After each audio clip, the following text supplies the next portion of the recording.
Irama Live Talk, Irama Live Talk. 88,5 MHz Irama FM Purworejo. Top lagunya pasti infonya. Oke, Bala Irama, selamat pagi dimanapun berada. Masih di kesempatan hari ini, semoga Anda baik-baik saja ya. Bersama Ayu, teman aktivitas Anda. Nah, di Irama Live Talk seperti biasa hadir dengan narasumber kita dari Klinik Jiwa, dan beliau adalah Wakil Direktur RSUD Dr. Citrawandoyo Kabupaten Purworejo. Siapa lagi? Dr. Ika Endah Lestari Ningsih. Oke, kita sapa dulu sebelum ke pembahasan selanjutnya. Apa kabar? Selamat pagi, Dok. Selamat pagi Mbak Ayu yang unyu. Dan Ayu juga selalu tersenyum untukku. Namanya Ayu gitu. Nah kan pas. Oke. Juga selamat pagi untuk pendengar setia Irama FM 88,5 MHz dimanapun berada di seluruh penjuru tanah tercinta Purworejo. Bahkan bisa diakses dengan streaming dimanapun berada di seluruh penjuru Nusantara tercinta ini. Selamat berjumpa lagi. Mudah-mudahan selalu dalam kondisi sehat, ceria, dan penuh cinta. Oke, terima kasih sekali. Ini sayangnya kalau misalnya namanya Ayu, ya mau dibilang Ayu pun, sama aja orang namanya begitu gitu kan. Kita kapan-kapan harus kopi darat nih. Boleh. Pendengar setia harus lihat wajah Mbak Ayu bagaimana. Karena Mbak Ayu memang benar-benar unyu dan suaranya merdu sekali. Aduh. Oke, kita akan membahas apa nih, Dok? Sesuatu yang menarik untuk mendengar? Betul, dalam suasana yang seperti ini ya kadang-kadang saya berpikir banyak sekali orang yang diisolasi mandiri atau yang sedang menjalani pengobatan harus karantina mandiri. Jadi bedanya isolasi mandiri itu dia itu sudah ketahuan, confirm gitu ya, atau suspek tetapi dalam kondisi baik sambil menunggu hasil swab gitu ya. Dia harus ada dalam kondisi sendiri gitu ya. Kemudian kalau karantina mandiri ini dia memang tidak di swab tetapi kontak erat dengan seseorang yang confirm atau orang yang sudah positif tetapi tidak menunjukkan gejala, jadi asimptom gitu ya. Jadi dia melakukan karantina mandiri itu tanpa pengobatan apapun, hanya hidup sehat, makan makanan yang enak, yang bergizi, dan lifestyle yang sehat. Nah, dalam kondisi seperti itu kadang-kadang saya berpikir, gimana ya orang-orang ini kesepian nggak ya? Karena tadi malam itu ada yang pasien yang meminta pulang dan gaduh gelisah ingin terjun dari lantai dua ya.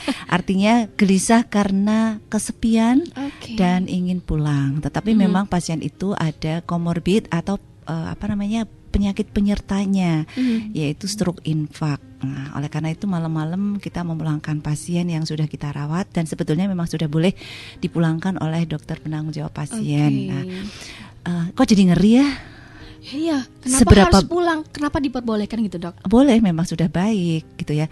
Jadi ini intinya kita fokus ke seseorang itu bagaimana sih persepsinya tentang kesepian. Nah, itu dia. Betul sekali. Jadi apa sih kesepian itu, mekanismenya ada nggak sih di otak itu yang mengatur rasa sepi atau kesepian atau loneliness, dan bagaimana the way out of loneliness itu, gimana sih caranya supaya keluar dari rasa kesepian itu. Nah gitu, sebagai manusia wajar, normal, biasa, semua orang punya perasaan, punya suasana hati yang berbeda-beda, punya sedih, senang, benci, rindu, anyel, mangkel gitu ya. Serai itu sebetulnya perasaan-perasaan yang wajar, termasuk sepi, kesepian gitu ya. Tetapi yang kita lihat kesepian itu dari penelitian jurnal yang pernah saya baca di tahun 2016 ya, dari research oleh orang-orang Massachusetts, orang-orang Amerika, Massachusetts International Teknik ya. Jadi meneliti tentang, mereka ahli saraf ya, ahli neurolog ya, meneliti tentang adakah rasa kesepian itu letaknya di otak. Bagaimana sih cara kerjanya otak itu mengatur seseorang itu hingga punya rasa sepi, kesepian gitu ya. Grade-nya atau gradasinya atau levelnya bagaimana. Tapi sayang penelitian ini belum dilakukan pada human, pada manusia. Jadi yang selalu yang dipergunakan untuk penelitian yang paling gampang, murah dan mungkin mudah gitu ya, gampang, murah dan mudah, itu adalah Mickey Mouse. Apa namanya, tikus. Tikus. Ternyata ditengarai, diteliti, didapatkan bahwa memang rasa sepi pada manusia itu letaknya ada di DRP, dorsal raphe neuron atau neural. Dorsal raphe neuron itu sel-sel saraf di belakang otak. Jadi otak belakang ya, otak di bagian belakang kita itu ada sel-sel saraf yang namanya dorsal raphe neuron. Nah, itu dia mengatur adaptable seseorang terhadap sesuatu situasi, dan kondisi. Nah, contohnya situasi saat sepi. Nah, pada tikus itu diberi cahaya. Nah, setelah diberi cahaya, tikus itu yang pertama dikumpulkan dengan kelompoknya. Ternyata dari kelompoknya itu ada tikus-tikus yang dominan, ada tikus-tikus yang minoritas, yang underestimate lah istilah kalau manusia, underestimate. Jadi tikusnya itu suka menyendiri, tikusnya itu tidak suka berkumpul, jadi lebih senang dia mojok gitu ya, mojoker. Nah, ada tikus yang dominan banget mengatur teman-temannya sehingga teman-temannya semuanya mengikuti jalannya, mengikuti perilakunya gitu ya. Ada juga tikus-tikus yang saling sama sifatnya sehingga sama-sama berantem gitu ya. Jadi ada yang sangat dominan sehingga dia menjadi leader dari kelompok tikus-tikus itu. Nah, ternyata tikus yang menyendiri ini itu diteliti, tikus yang dominan diteliti, kemudian tikus yang sama-sama punya watak, punya karakter yang sama-sama kuatnya ini juga diteliti. Ternyata di dorsal raphe neuron ini ada banyak seperti neurotransmitter, banyak zat-zat kimia di situ yang mengatur adaptable.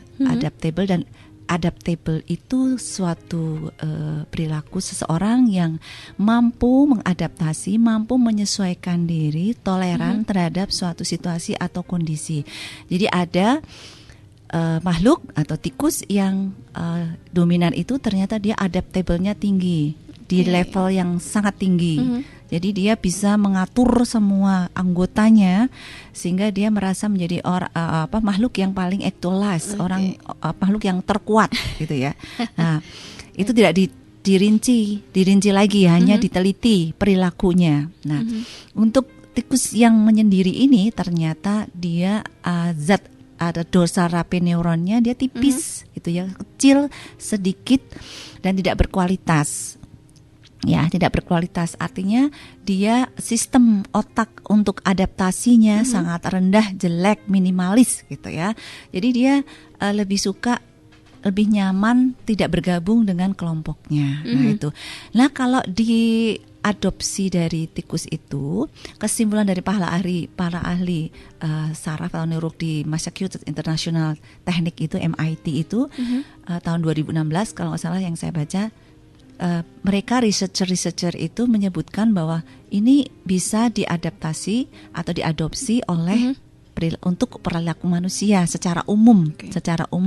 Jadi manusia itu memang makhluk sosial, senang berkumpul. Tetapi ada sebagian manusia yang punya template nih, sekali lagi punya template, punya cetakan. Jadi di otaknya itu punya jumlah, volume dan kapasitas sel-sel di dorsal raphe neuron itu yang sangat amat berbeda satu dengan yang lain. Jadi nggak ada yang sama nih, Mbak Ayu kalau kembar 5, Ayu 1, beda dengan Ayu 2, beda lagi dengan Ayu 3 gitu loh. Beda lagi dengan Ayu 4 dan 5 gitu. Jadi kalaupun kembar 5 itu ternyata tidak ada satupun yang sama di sel-sel dorsal raphe neuronnya. Dan mungkin untuk hal-hal yang lain ya, untuk hal-hal lain artinya wanita manusia itu adalah unik dan spesifik. Nah itu dia. Jadi termasuk pengobatan pun unik dan spesifik, termasuk karakter seperti ini. Nah kalau kita bicara lagi tentang template, ternyata template itu memang pengaruhnya besar. Template itu bawaan. Nah, jadi bawaan itu bisa jadi merupakan satu keturunan. Jadi seseorang itu kalau merasa sepi, kesepian itu amat sangat terpengaruh dari cetakannya. Yang pertama, cetakan dari lahir, ya. Saat dia hamil, nah selalu saya ulang nih, saat dia hamil, bagaimana kondisi mental, spiritual sang ibu waktu mengandung?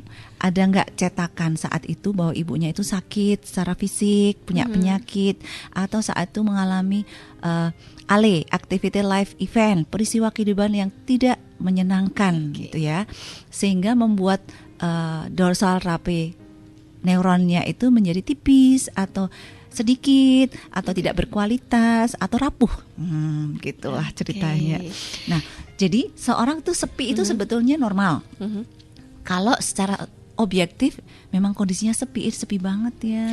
Tapi kalau kesepiannya itu, nah di keramaian, ketika orang ramai, kita kumpul Dok, misalnya kita kumpul-kumpul, kita kita senyum lah, biasa senyum. Tapi di sini dalam hatinya, aduh, kok merasa sendirian aja ya rasanya. Jadi di keramaian dia merasa kesepian gitu ya. Nah, ini dia, ini ternyata dalam situasi yang sepi, secara objektif orang tuh merasa kesepian biasanya. Tetapi ada yang menikmati rasa sepi itu.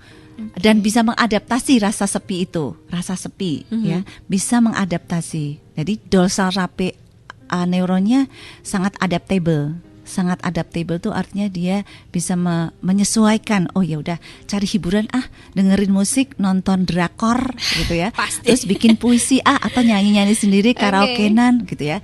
Lihat-lihat nanam apa gitu yang bikin waktu menjadi cepat lebih habis, atau mumpung nggak ada siapa-siapa saya beresin kamarnya yang biasanya dia nggak mau diberesin gitu ya misalnya. Itu bisa berkreasi malah ya. Nah, ya? jadi orang bisa melakukan kreasi, inovasi saat suasana secara objektif itu memang sepi. Jadi dia tidak merasa kesepian. Ada yang merasa nyaman seperti itu. Mumpung nih sepi, saya beresin semua yang nggak bisa diberesin saat orang lain. Saat dia nempatin kamar ini biasanya susah diatur kamarnya gitu ya. Nah, contohnya seperti itu. Tapi ini yang disampaikan Mbak Ayu tadi, ada di saat secara objektif ramai, itu pun dia merasa loneliness atau kesepian. Nah, inilah yang namanya kesepian ini. Kalau kesepian ini berlarut-larut atau kronis istilahnya, berlarut kronis, dan ada syaratnya nih. Apakah ini masuk jadi gangguan mental atau enggak, atau merupakan bagian dari mental health disorder atau enggak? Syaratnya sama. Kalau ada gangguan psikologis yang bermakna secara klinis, yang menjadikan hendaya atau penderitaan, kemudian menjadikan disabilitas atau keterbatasan sehingga mengganggu fungsi peran dan aktivitas sehari-harinya, inilah yang disebut gangguan mental atau mental health disorder. Oke, berarti contohnya misalnya kalau misalnya di tempat rame nggak nyaman begitu atau gimana Dok? Bisa jadi, dia bisa jadi orang yang yang ingin sendiri itu apa? Apa ya, menyendiri? Sifatnya dia senang sendiri. Ada kan? Saya ada orangnya, namanya tiba-tiba lupa ya. Nah, pokoknya, PR nanti. Tapi dia belum tentu antisosial. Sebetulnya dia hanya ingin menyendiri. Senang kalau disuruh milih, dia lebih senang memilih menyendiri. Ya, tetapi dia bukan antisos, artinya dia bisa menjadi tim kerja yang baik pada saat diperlukan. Di tempat kerja dia menjadi suatu tim yang bisa diajak menjadi tim gitu ya. Jadi cara fungsinya, aktivitas sehari-hari dan perannya tidak terganggu. Nah, itu bukan merupakan suatu gangguan mental. Dia memang kalau ditanya, saya sebetulnya kalau ditanya lebih senang suasana yang sepi, suasana yang sendiri, atau saya lebih senang menyendiri. Tetapi di tempat kerja, saya kan menyesuaikan suasana di tempat kerja seperti itu. Saya menjadi bagian dari tim saya, menjadi anggota dari komunitas ini, atau menjadi tim dari apa gitu ya. Nah, itu berarti dia masih tahu bahwa dia itu punya peran dalam anggota, dalam suatu community. Nah, itu bukan merupakan suatu gangguan mental, tapi dia memang orangnya pendiam. Pendiam, tertutup. Misalnya cuek tapi baik hati sebenarnya, begitu. Sama tidak dengan seorang orang seperti itu? Cuek itu tidak peduli apa bukan? Kalau cuek itu adalah coping, kalau cuek itu adalah coping, maka cuek itu sama dengan easy going. Emang gue pikirin, nah itu cuek. Tetapi kalau cueknya tidak peduli, artinya harusnya dia membantu orang lain, memberi pertolongan orang lain pada tim, Nah, kemudian dia bukan tipe atau tidak memiliki karakter seperti itu. Nah, kita perlu tanda tanya lagi. Perlu kita lihat perlu kita lihat lebih dalam, atau kita tanya lagi apakah dia antisosial gitu ya, atau memang dia sifatnya tidak peduli, berarti ya, tidak peduli. Jadi tidak care, bukan orang yang insecure. Dia merasa sebetulnya tidak nyaman, sehingga dia tidak care dengan suatu kondisi yang seharusnya secara community dia terlibat di dalamnya. Jadi dia tidak mau menjadi bagian dari sesuatu yang sebetulnya menjadi tugas kehidupannya. Nah, misalnya dia punya tugas menjadi guru lah, atau penyiar salah satu ya, kemudian dia nggak mau diatur, kemudian ya dia nggak peduli dengan apa yang saya sampaikan, tidak memberikan, tidak menerima masukan dan sebagainya. Nah, itu kita perlu tanya sesuatu, kita perlu nanyain ada apa sih sebetulnya gitu. Nah, itu yang sakar PDW. Nah, itu dia. Jadi itu ada sesuatu yang perlu kita explore dari seseorang yang memiliki kondisi seperti itu. Jadi teman-teman kalau melihat seperti itu perlu ditanya artinya perlu menjadi konselor bagi teman itu. Nah, itu tadi. Jadi kalau tadi kita kembali ke sepi. Apa tadi? Sepi. Merasa sepi. Merasa sepi itu semua orang merasa sepi. Kapan orang merasa sepi normal? Ya dalam kondisi-kondisi dia tiba-tiba kehilangan. Jadi dia membutuhkan waktu untuk adaptasi, untuk menyesuaikan bahwa saya sudah nggak punya dia ternyata. Dia sudah pergi meninggalkan aku, sudah dipanggil ilahi. Oh, dia sudah menjadi miliknya Rizky. Aduh. Ini kata hatinya Lesti. Ini ya? Lesti. Aduh. Wah, ngikutin sinetron banget nih. Sinetron berita ya. Terus nyanyi Gosip, dong. gosip. Terus habis itu ciptain lagu. Jadi malah karena udah ditinggal Rizky, Lesti jadi menciptakan lagu. Nah, jadi ini. berkreasi malah. Nah, jadi orang yang sepi hanya sebentar, yang akut, yang hanya yang sementara. Sementara kemudian dia hanya membatasi kegiatannya, minatnya pun hanya sementara karena dia perlu penyesuaian. Nah, mau kelas Axel atau mau kelas reguler. Kalau dia mau kelas Axel atau reguler, dia seminggu sampai 6 bulan, termasuk kehilangan orang yang dicintai misalnya ya. Itu bisa sampai 6 bulan karena itu masa berkabung. Masa berkabung itu normal sampai 6 bulan. Tapi kalau berlarut-larut sehingga dia malas minatnya berkurang, tidak mau melakukan kegiatan dan tugasnya seperti biasa ya.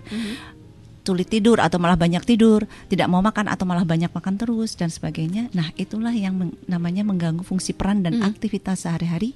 Jadi dia merasa menderita, ada keterbatasan, ada gangguan psikologis. Nah, itulah yang disebut gangguan mental atau mental health disorder, di mana perlu nih Mbak Ayu ngajak, ayo dong kita ajak ke dokter Ika atau ke psikolog gitu ya, atau ke psikiater yang lain gitu ya. Nah, ini kenapa? Ya karena dia butuh pertolongan. Kita membawa karena kita cinta, kita perhatian, kita care. Nah, yuk kita ngobrol-ngobrol. Jadi belum tentu serem gitu, enggak. Karena kalau sudah berhadapan-hadapan, apalagi ketemu psikiater yang seneng nyanyi gitu ya. Dan nggak jadi curcol malah. Seneng nyanyi dan seneng ngobrol, guyon. Nah, oh iya ya ternyata saya tidak di judgement. Nah, inilah kadang-kadang orang takut ke psikiater atau ke psikolog karena takut dilabel, di judgement. Kamu tuh sakit jiwa, kamu itu perlu ini, kamu tuh gitu. Jadi ketakutannya adalah dilabel sakit jiwa. Bener nggak? Nah, kebanyakan setiap masalah itu ujung-ujungnya gila lu, sakit lu. Tapi gila yang ini nih sama dengan sebenarnya dengan crazy. Jadi bukan gila gemblung gitu ya. Nah, tapi gilanya gila crazy. Are you crazy? Kamu tuh aneh kamu. Nah. Kita beralih ke WhatsApp. Oke, tanpa nama di sini. Ini kenapa sih alasannya kenapa sering merasa kesepian walaupun di tengah keramaian? Sering ini, apa bedanya dengan sering ataupun hanya sesaat? Oke. Ini dia. Kalau sering, ini saya tadi kembalikan ya. Kalau sering merasa kesepian, apakah memang tidak punya hobi? Saya tanya dulu. Punya hobi enggak? Punya aktivitas enggak? Punya teman enggak? Atau memang tidak suka berteman? Nah, ini kita tanya dulu, kita list dulu. Apa sih sebetulnya saya kok merasa kesepian? Kira-kira saya apa yang terjadi dengan saya, kok selalu kesepian, apa nggak pernah cocok punya teman, nggak pernah cocok di suasana apapun, suasana rame nggak seneng, suasana sepi banget apalagi gitu ya. Jadi nggak pernah nyaman dimanapun. Nah, kita perlu tanya pada diri kita sendiri nih, kita ada di tempat atau posisi yang mana? Yang mana dulu? Nah, kita cari tahu dulu akar masalahnya kita sendiri. Kalau bisa ditulis. Bukan Mbak Lis ya, ditulis, dicatat ya. Okay. Harus ditulis. Kenapa harus ditulis?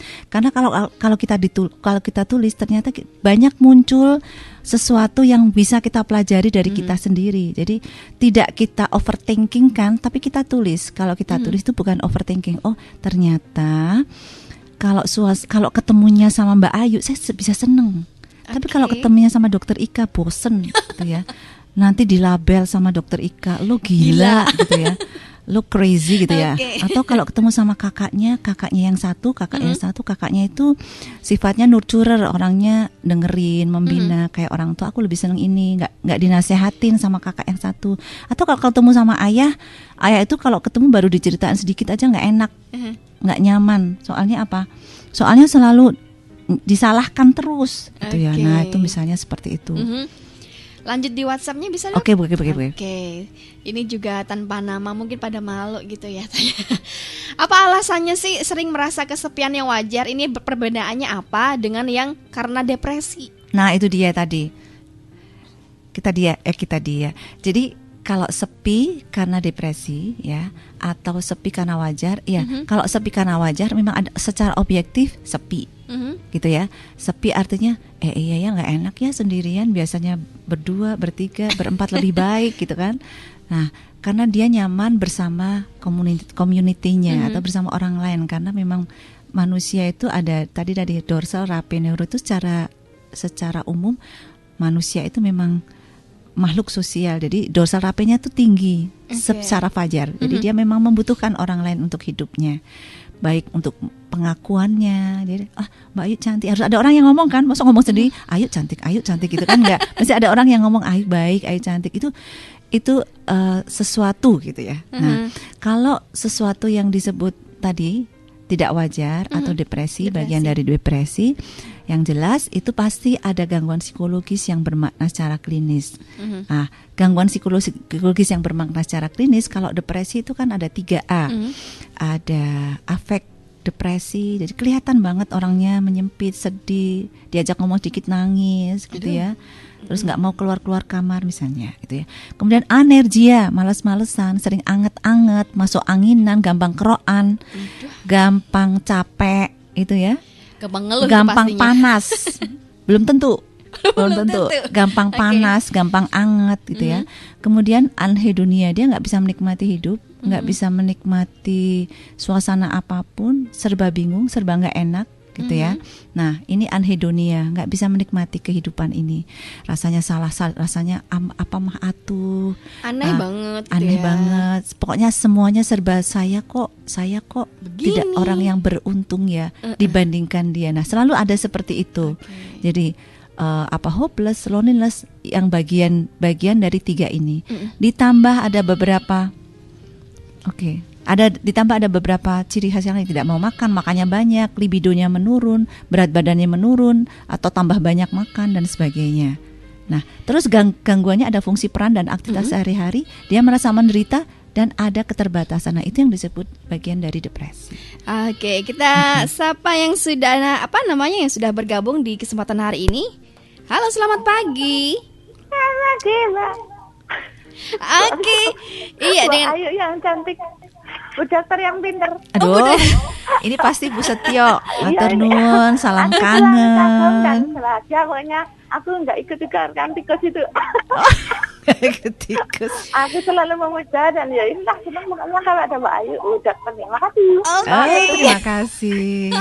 Bu Setio yang selalu setia bersama kita. Menyapa ya Ibu Setio Widodo ya. Terima Matur kasih nuwun. sekali. Jangan samakan dengan tikus, oke? Kita manusia. Memang ya kalau misalnya penelitian lebih banyak ke tikusnya ya. Ke banyak hewan. Iya. Mungkin ada alasannya kenapa lebih banyak ke tikusnya. Itu tadi mungkin mudah, murah, kan ada izinnya sekarang. Kalau penelitian untuk manusia itu berat, izinnya berat. Ada komite etik penelitian. Jadi sekarang ada komite etik penelitian yang kalau mau penelitian itu ada uji klinisnya enggak? Kalau ada uji klinisnya berarti memang ada uji, ada khusus, ada kita masuk ke itu ada online-nya.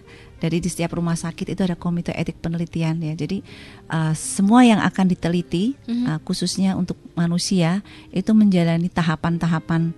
Bahaya nggak untuk yang diteliti? Membahayakan nggak? Menimbulkan dampak nggak setelah diteliti itu? Itulah. Termasuk dampak psikologisnya. Jadi memang berat kalau penelitian pada manusia. Itu. Jadi kalau penelitian pada hewan pun ada izinnya juga, tetapi lebih dipermudah izinnya. Jadi memang bisa diadopsi juga. Nah, setelah diteliti di hewan, baru kemudian mungkin diteliti mungkin perilakunya untuk manusia dan sebagainya. Oke, Bu Setia Widodo, terima kasih ya udah menyatu bergabung di sini. Aduh, terima kasih sapaannya. Semoga selalu ya, jangan kesepian dong ya. Kan ada Mbak Ayu. Oke, dan mungkin ini pertanyaan terakhir. Apa sih penyebab terbesar ya? Penyebab terbesar kenapa kita merasakan kesepian padahal pada saat ramai ada teman dan lain sebagainya? Nah, itu dia. Kalau kita sudah itu sudah menjadi kronis, menjadi masalah yang kronis, berlanjut, berlarut-larut, ya kemungkinan butuh pertolongan itu. Artinya butuh pertolongan, ada sesuatu gangguan psikologis. Saya yakin ada sesuatu gangguan psikologis, mungkin internal atau eksternal. Jadi semuanya itu multifaktorial. Tidak ada yang berdiri sendiri dan hujuk-hujuk itu nggak ada. Jadi saya ulang, tidak ada sesuatu itu berdiri sendiri, tetapi multifaktorial dan tidak ada yang hujuk-hujuk. Dan semuanya pasti ada jalan ceritanya. Dari awal mungkin kandungan, saat dia ada dalam kandungan, saat ibunya hamil, gitu ya, saat seseorang itu dalam kandungan, saat kelahiran atau proses kelahirannya, ya mungkin harus divakum, gitu ya. Bukan divakum itu? Iya divakum, ya kayak gitu, gitu kan. Kalau yang dulu itu saya pakai tang. Jadi lahirnya itu karena susah pakai tang, jadi alatnya belum ada vakum, bukan vakum namanya vakum ya. Jadi pakai tangnya itu dicepit ke kepalanya kanan kiri, dari paginya itu ditarik pelan-pelan, dipuntir gitu. Jadi saya benjol dulu, benjol. Pastinya tang yang khusus kedokteran dong ya. Khusus, bukan tang gede dan agak melengkung gitu. Saya masih ingat bentuknya seperti apa. Gitu. Pendengar bukan tang yang gitu ya. Nah betul. Jangan coba-coba loh. Nah gitu ya.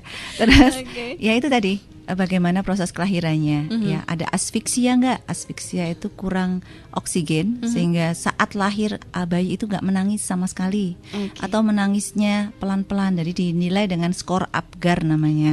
Nah skor Apgar itu nanti kalau dia sama sekali nggak menangis sampai ditabok-tabok dan sampai biru, nah itu adalah merupakan resiko seseorang itu punya template atau punya cetakan, punya gangguan di organnya, terutama organ otak yang mungkin mempengaruhi tadi dorsal raphe neuron. Dorsal raphe neuron itu yang mempengaruhi rasa sepi, rasa kesepian, loneliness dan hopeless gitu. Nah itu dia. Ada juga banyak sekali penyakit-penyakit pada bayi, misalnya catat bawaan, misalnya bayinya ada kena virus, ya banyak banget virusnya yang sekarang banyak diberikan sebelum hamil itu, sebelum melahirkan, waktu saat hamil kan dikasih suntikan macam-macam atau dicek virusnya ada enggak gitu ya. Nah atau saat pola asuh, dengan pola asuh yang kurang komplementer, yang kurang baik dari orang tuanya, dari ibu dan ayahnya, hubungan yang kurang harmonis dari ayah ibunya, dan bahkan sibling rivalry atau persaingan antar anak ya, antar anak dari ibu juga bapaknya membanding-bandingkan dan sebagainya. Itu merupakan satu proses atau multifaktor sampai saat dia punya, memang ada suatu peristiwa kehidupan yang sangat tidak menyenangkan, misalnya keluarganya meninggal semua, ada disaster. Nah seseorang itu menjadi fight atau eustress atau distress. Nah, kalau ada stres, orang itu akan menjadi fight, itu namanya orang itu nanti eustress. Dengan adanya stres itu dia menjadi kreatif. Orangnya kok suasananya sepi, saya jadi malah ciptain lagu gitu ya. Nah itu dia, dalam suasana yang tidak menyenangkan, orang ada dua. Dia memilih untuk berkreasi atau memilih hancur atau flight. Oke. Saya sepi kayak gini, bunuh diri aja. Nah, misalnya kayak gitu ya. Bisa nggak? Ya bisa. Ini mumpung nggak ada siapa-siapa, saya siapin talinya. Bisa nggak? Bisa, karena dia terganggu mentalnya, misalnya. Mumpung ini, bisa jadi. Ada yang bikin nyaman juga Nah, ya sepi. itu dia. Jadi kalau sepi ada yang mumpung sepi saya beres-beres nih atau apa, ciptain lagu gitu kan. Nah, dan sebagainya. Nah, ini ada template, ada karakter seseorang itu menjadi fight. Itu adalah salah satunya adalah template atau cetakan, lingkungan, kelahiran, gitu ya, dan relasi hubungan pola asuh pada saat itu ya, atau ada memang stresor berat yang dia alami. Nah, itu tadi ya, kita kira bisa menjawab pertanyaan belum? Sudah bisa menjawab. Sudah ya.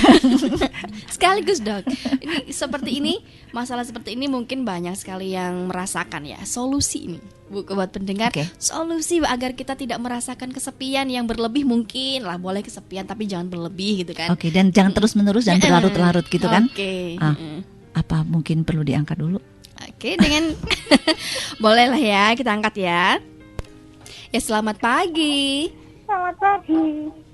Lagi ini selamat pagi. Oh iya. Jadi ibu saya itu dulu sudah pesan sama saya belum menikah waktu remaja itu, bilang nek kenapa ki ojo bunuh diri gitu. Ibu saya bilang dulu. Jadi itu juga solusi. Solusi mengatasi kesepian. Jadi kalau bunuh diri mungkin kakinya dengkleh atau kepalanya benjol apa enggak mati gitu, enggak boleh. Iya. Itu nasihat orang tua ya. Terima kasih Bu. Terima kasih. Berarti kalau misalnya mau bunuh diri yakin dulu ya. Nanti kalau nggak yakin ada yang kakinya sengkleh malah nggak jadi mati, sakit doang gitu kan. Tanggung. Ya. Oke, solusi sekalian. Ya. Nah, jadi kita tadi sempat kita cari akar masalahnya dulu, kita list kita masuk yang mana sih gitu ya. Kalau kita bisa dan mampu menyelesaikannya, ternyata saya cuma ini biasa-biasa aja, sebenarnya seorang mengalami. Saya harus bisa mengungkapkan bahwa saya kadang-kadang memang kesepian, itu normatif. Tetapi saya masih punya kegiatan yang aktif, punya teman, punya apapun, aktivitas tidak terganggu, peran saya tidak terganggu, bahkan kadang-kadang sepi kadang-kadang sepi saja, tidak mengganggu tadi, tidak ada gangguan psikologis yang bermakna, tidak berlarut-larut, cuma kadang-kadang aja normatif. Jadi kita harus tahu dulu akar masalahnya. Saya sepi sepi itu kalau apa ya? Oh iya, kalau nggak ada adik saya yang namanya Ayu itu loh, dia centil, lucu, pintar gambar, pintar nyanyi, menghibur. Dia kalau pergi itu saya sepi gitu ya. Yang namanya Ayu itu bikin saya sepi kalau nggak ada gitu ya. Nah, yang kerudungnya abu-abu itu loh. Ada lagi yang bikin kalau ada Ayu jengkel gue. Ada lagi, itu bikin saya bete banget, gabut kalau ada dia gitu. Kalau nggak ada dia sepi, enak gitu ya. Nah, pokoknya cari dulu akar masalahnya dan di list. Jangan cuman di overthinking, dipikir-pikir. Nggak bisa tidur nanti. Mau tidur sangat susah. Jadi inisial untuk tidur terganggu. Iya, nanti bayangannya cuma Ayu doang. Ya, Ayu doang. Jadi yang ada dunia ini, kenapa ada Ayu di dunia ini? Cinta malah sama. Nah, awal dari cinta mulai dari benci katanya ya. Awas hati-hati, ojo keting, kok enggak nyanding katanya gitu. Nah gitu, cari dulu akar masalahnya, ditulis. Kalau memang ternyata saya itu berlarut-larut lama sekali sehingga teman saya pun kadang bilang, kamu kok aneh ya, kamu tuh autistik orangnya, sendirian, introvert. Nah, ketemu introvert gitu sendirian. Kamu tuh jangan kayak gitu, kenapa sih gitu. Sampai banyak orang yang seperti itu. Cari tahu juga kenapa saya seperti itu. Misalnya ketemu ya, misalnya sampai ada beberapa hal yang ketemu, akhirnya saya selalu dibilang sama orang tua saya, kamu tidak boleh bergaul dengan ini, dengan itu, dengan itu. Jadi saya takut memilih teman. Nah, contohnya seperti itu. Jadi ada pengalaman atau activity life event atau pola asuh dari orang tua yang menimbulkan jejas. Jejas itu kalau kita pernah luka, itu ada sikatrik atau ada bekas lukanya. Nah, bekas lukanya itulah yang dia sebetulnya masa lalu kan, tapi bekas itu dia rasakan perih selama-lamanya, atau tidak bisa memaafkan, nggak bisa forgiveness. Jadi ingat terus, sehingga ketakutan untuk tidak menghidupkan nasihat itu sampai sekarang, menghidupkan. Jadi bukan mendelete, bukan melupakan, bukan memaafkan. Ya sudah, itu kan Bapak Ibu. Ternyata saya coba, enggak apa-apa. Saya punya pengalaman banyak dengan teman banyak itu, ternyata nggak gitu. Jadi ada orang yang dengan pola asuh orang tua yang seperti itu, ada ini psikolog yang mencoba dirinya sendiri seperti itu. Jadi pengalaman orang tua pola asuhnya seperti ini, tapi dia tidak mau memakai pola asuh orang tuanya untuk dirinya dan untuk keluarganya. Ada. Jadi tinggal bagaimana orang itu menilai. Nah, jadi nilailah atau cari akar masalahnya, nilai dengan tulis di list. Saya sebenarnya kenapa sih kok ada orang yang seperti ini ini? Oh, ini dia baik loh ngomongin seperti saya, jadi butuh pertolongan. Saya kemana ya? Kalau saya cuma baca di mbah Google udah pikun, kadang-kadang salah jalan gitu ya, atau kasih nasihat yang nggak benar. Nah, berarti saya harus gitu ya.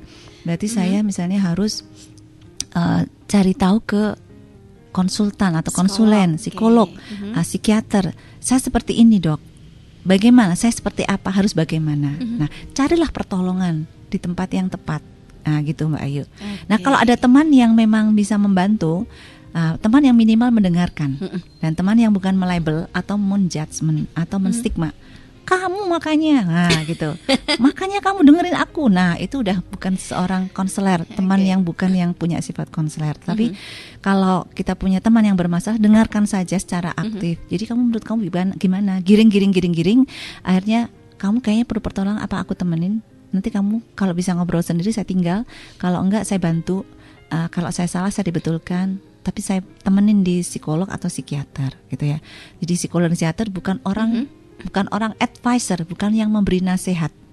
Dia akan selalu mendengarkan, membantu mencari tahu masalahnya, dan memaksimalkan integritas tertinggi, potensi di level yang tertinggi, kemampuan seseorang untuk keluar dari masalah. Itu sebetulnya tugas dari psikiater dan psikolog. Jadi bukan melabel, menstigma ataupun memberikan advice. Jadi dia memberikan teknik. Caranya seperti ini, kamu melakukan ya, PR harus dilakukan. Nah gitu, jadi yang punya masalah kamu, menurut kamu seperti ini, coba yang ini, planningkan ini, lakukan ini, evaluasi. Dan kalau sekali lagi, kalau sudah dijalankan, tidak boleh ada identitas kegagalan, adanya identitas keberhasilan. Nah itu contoh. Nah, ya. Jadi kalau akhirnya, kalau memang merasa, tadi ngomongin apa sih? Solusi sepi ya. Nah, solusi itu bisa diselesaikan sendiri atau dengan teman yang bisa menjadi konselor, silahkan. Tetapi kalau buntu dan makin membingungkan, ya, kemudian banyak sekali hal-hal yang tidak bisa diselesaikan sendiri, itu artinya butuh pertolongan. Nah, kalau udah butuh pertolongan, minimal adalah konseling. Kemudian yang tahap kedua mungkin psikoterapi. Nah, terapi obat itu terakhir. Kalau tidak dapat dilakukan dengan konseling aja, maka dokter akan menawarkan perlu nggak diberikan dulu anti cemas, hanya untuk beberapa hari saja, rasakan dulu bagaimana. Itu akan ditawarkan dulu. Gitu ya. Jadi jangan takut minum obat. Aduh, saya jadi gila nih gara-gara ketemu dokter spesialis jiwa. Jadi gitu mikir berat gitu kan. Nah, jadi tambah pikiran lagi. Nanti kalau ketemu temanku, malu aku. Nah, gitu ya. Ya, terima kasih sekali atas penyampaian yang sangat bermanfaat ya. Jadi kalau misalnya kita punya masalah ataupun kesepian ya, cari akar masalah dulu, di list kenapa sih gitu ya. Harus ke psikolog juga, ajak teman, diajak curcol ya dan lain sebagainya. Semoga bermanfaat. Dan untuk closing statement, memberikan kesan pesan sekalian buat pendengar di rumah. Saya mungkin senang banget mengulang-ulang statement ini ya, tetap karena statement ini adalah menyerahkan kepada pendengar. Jadi your life is whatever you make it. Nah, sekali lagi saya ulang, your life is whatever you make it. Jadi kamu mau jadi A, B, warna hijau, warna kuning adalah karena kamu sendiri. Karena setiap orang punya kapasitas, integritas di levelnya tertinggi, dikaruniai akal budi oleh Allah Subhanahu Wa Taala untuk mampu keluar dari masalahnya sendiri dengan kemampuannya sendiri. Hanya kalau saat buntu dan membutuhkan pertolongan, jangan malu, jangan ragu untuk datang ke psikolog ataupun datang ke psikiater, karena psikiater bukan bukan penasehat, bukan juga pemberi stigma, bukan juga pemberi label, tetapi akan berikan teknik ya. Kemudian akan membantu, mendampingi, mencarikan solusi, tetapi yang memutuskan adalah Anda sendiri. Jadi kita sendiri Iya, ya. diri kita Iya, sendiri. Oke, bermanfaat terima sekali. kasih. Terima kasih pendengar yang sudah bergabung di Irama Live Talk bersama Ayu dan juga Dr. Ika Endah Lestari Ningsih ya. Beliau adalah sesuatu yang Sesuatu yang sangat sesuatu sekali spesial ya, bisa memberikan pencerahan untuk Anda yang mungkin lagi galau dan lain sebagainya. Semoga kita bisa bertemu lain waktu ya Dok ya, dengan Sama-sama, tema insya ataupun Allah. materi yang menarik lagi. Oke, kita mohon pamit. Tetap stay di 88,5 MHz Irama FM barengan Ayu nanti di Live dengan sajian informasi-informasi dan juga lagu-lagu yang pastinya teman aktif